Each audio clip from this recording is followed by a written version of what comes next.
nahihilaw yung kanin. Paano magpalit ng magnetic temperature switch? Ito po ay nasa gitna ng rice cooker. Yan po ang dahilan kung minsan kung bakit nahihilaw yung kanin, hindi pa luto, tumataas na, nawawalan na sa cook. Ito po, okay? So bali maraming nabibili sa online pero nasa comment section yung link. Ang tawag po dito ay magnetic temperature switch. Paano nga ba palitan? So kailangan mo lang kalasin sa ilalim. Okay? So kailangan mo lang kalasin dito. Meron yang 3 screw. Pagtanggal na po yan, pagtanggal na, dali, alisin na natin. Para may idea po kayo kung paano yung paglagay, no? Or pagpalit. Okay, ayun. Tanggal na siya, no? So madaling alisin po ito or madaling palitan. Bakit ba ang hirap tanggalin naman tong screw na to? Ay, lost thread pala. Ayan, no? So, unang gagawin po ninyo, kailangan nyong alusin nito. Kailangan nyo pong iulma ng U. Kasi may lock po yan. No? Kung mapapasin po ninyo, ay naka-flat po ito. Okay, so U natin, U.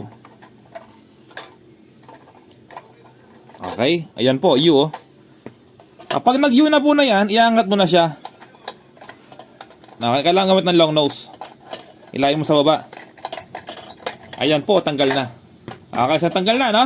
Hindi mo kailangan alisin yung housing na to kasi yung housing na to, yan po ay fit para sa lahat ng rice cooker. Okay? So, kailangan mo lang alisin yung nasa gitna. Hindi mo kailangan alisin yung buo na yan.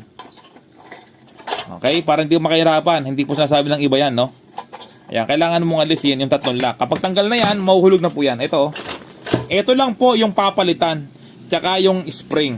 Okay? Dahil may kalawang na po sa loob, hindi na siya accurate. Ito po yung sinasabi ko. Yung housing, hindi na po kailangan palitan yan or tanggalin. Kasi yun po yung hulma talaga para sa rice cooker ninyo.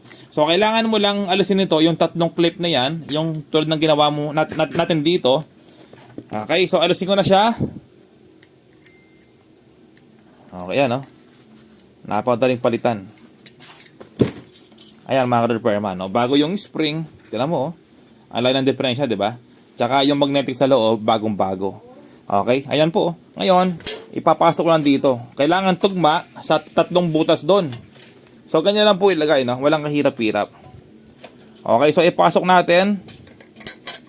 Ayan, no? Tapos, kailangan mo siyang hawakan sa loob habang pinapasok mo dito. Kailangan mo na siyang ipasok yung 3 hulma. Ayan, mga ka-repairman, pasok na, oh. Kita niya, pasok na. O, kapag pasok na yan, eh, syempre, kailangan nyo gamitin ng long nose. So, hawakan ko yung isa. Kasi kapag hindi ko inawakan, mahuhulog ulit. O, hindi mo kailangan nalisin yung buong housing na yan, ha? Yan po ay diskarte ni Jeff Repairman. Napakabilis ilagay at hindi kayo mahihirapan. Kasi kapag inalisin po yung buong housing na yan, nako, mahirapan kayo sa paglagay ng bago. Ito, kung minsan hindi siya compatible. Okay, pero yung gitna, lahat po compatible, isang sukat lang. Ayan, tapos isang lock pa, hindi siya nakalock.